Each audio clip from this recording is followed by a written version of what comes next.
Acres of Memory slideshow, drafted April 2016.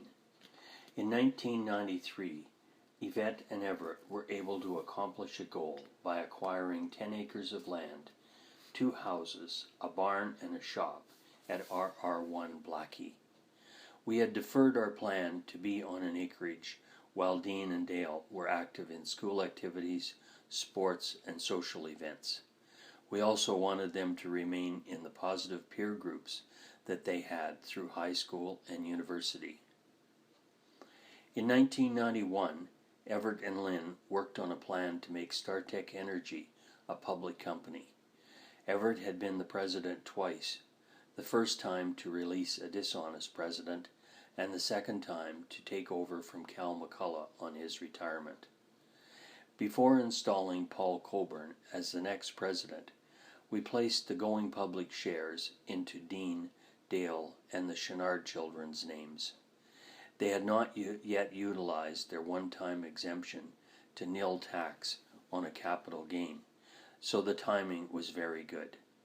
The StarTech gain matured in early 1993, providing Dean and Dale with the capital to purchase their first free and clear home on Warren Road, and the family was able to acquire the Blackie property on good terms due to its very poor condition and exceptional potential. The trees were overgrown with deadfall smothering them. Long grass had fallen and thatched over the years along the tree lines, and the farmer had left old equipment, scrap metal, and lots of junk among the very tall grass.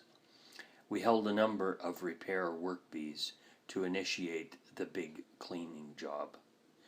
Before we took possession, I employed a few repairmen to work on the original farmhouse that had been built by the Peterson family and housed 8 children before being abandoned. They were instructed to not access the larger home, but they camped out in the garage and snuck into the house for a shower. The vendor found out about our advanced repair job, and we therefore had to quickly close the acquisition before the scheduled possession date. With the little house restored, we found renters, and once a purchaser who later vacated it on a midnight move. Within a few years, we had stable people as tenants who loved the property as we did and made very good neighbors.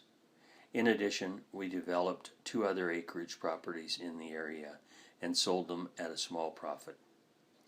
In addition to upgrading the 3,000 square foot house with hardwood floors and cabinets, we took the very dark brown house into lighter colors inside and out. We changed the laundry room to an excellent sewing room for Yvette that looked out to her garden. We added a great sunroom that allowed us to enjoy the garden also. It was always full of light and was the focal point besides the kitchen when people gathered for hospitality.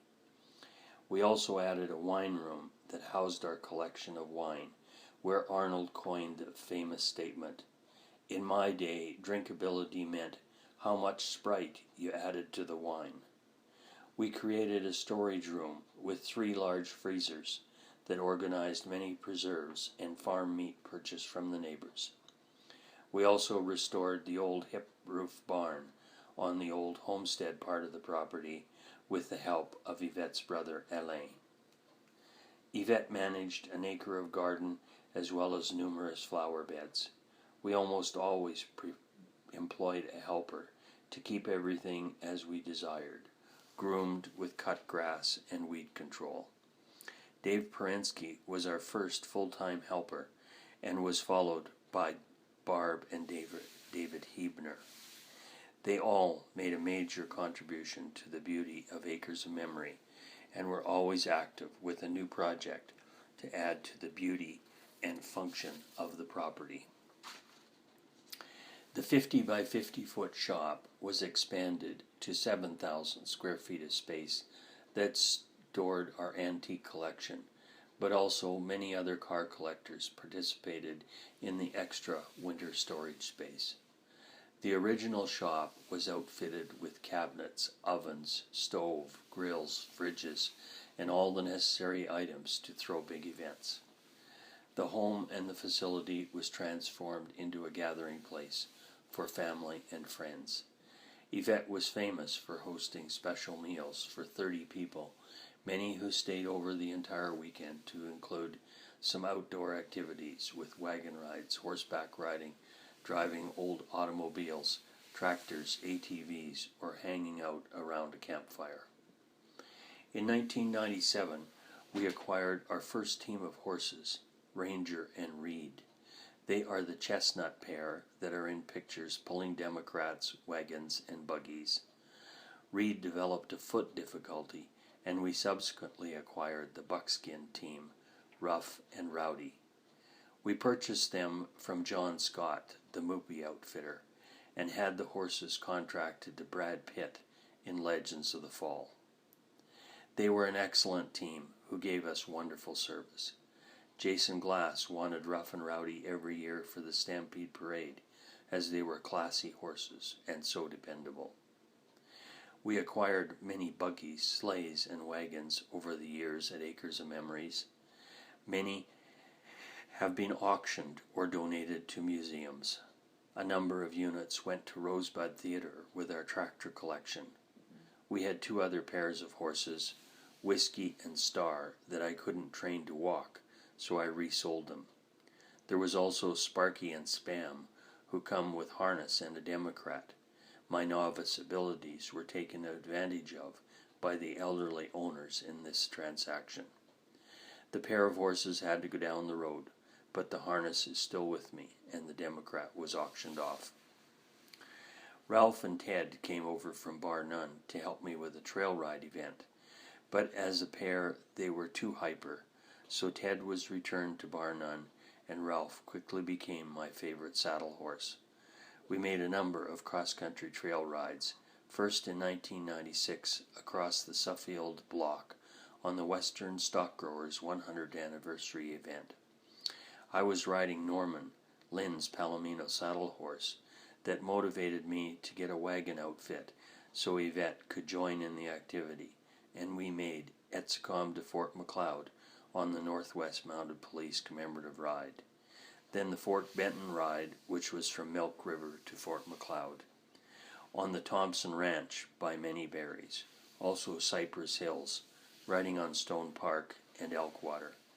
We went back to the Suffield Block in 2004, and then to the Copperthorne CL Ranch in 2005 for the 100th anniversary of Alberta.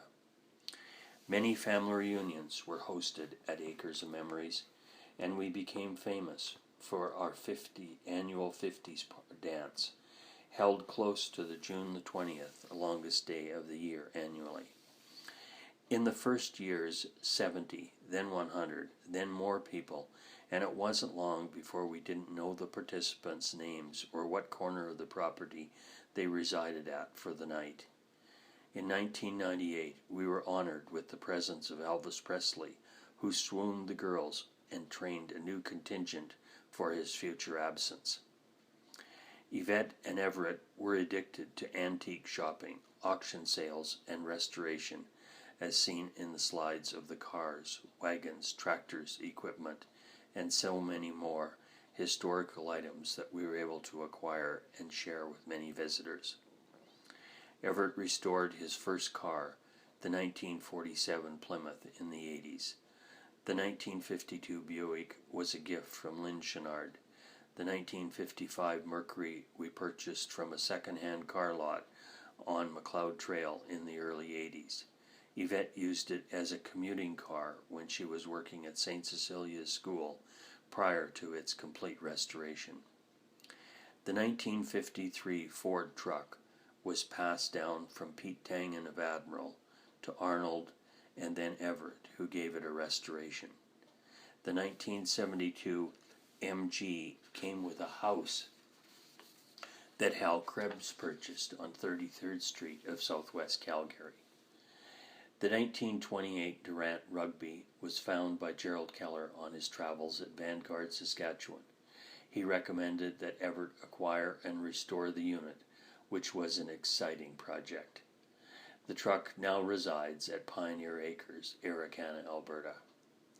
Acres of Memories hosted many special occasions, like Dean's graduation with a Bachelor of Commerce degree, Dale with his communication degree, Mamere on her 88th birthday, Father Gerald his 40th ordination anniversary, Everett and Yvette's 25th wedding party, numerous birthdays, anniversaries, fundraisers for charitable foundation of the family, baby showers, bridal showers, exclusive girls' weekends, Dale and Raina's wedding party, hosting of the Ecumenical Commission for the Diocese of Calgary.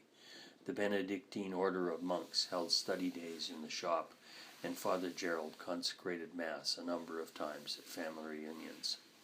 Sadly, we hosted the family and the community at the passing of Yvette's sister Suzanne as our last major event. In 2008 and 9, the family was faced with some new crisis. The Securities Commission declared that a mortgage was a security. The economy turned down with the United States mortgage scandal. The Harper government declared that corporate owners with shares in the RSP had to remove the shares from the RSP, and in our case, creating a large tax bill. Everett was also spending half of his time in Winnipeg solving a bad mortgage on a condominium project. We were also very involved with the Chenard family in restructuring their affairs as they worked under the pressure of Lynn being terminally ill. We discerned our imminent need to sell Acres of Memory, to pay the tax, to retain our Calvert shares. As we were in the sale process, Yvette was diagnosed with cancer and quickly had a successful operation. Everett was later diagnosed with glaucoma, and over a few-year period, his reading and computer time was reduced to 3 hours per day. This culminated with Everett suffering from a depression before cataract surgery became a watershed turnaround event. The lessons during the last chapter of Acres of Memories is that drastic measures were required to turn around a series of unfortunate events. Acres of Memories was a special time and place for our family until the sun set on the phase of our time and life. We now have new opportunities to build new adventures around our family that include spouses and grandchildren. Thank you.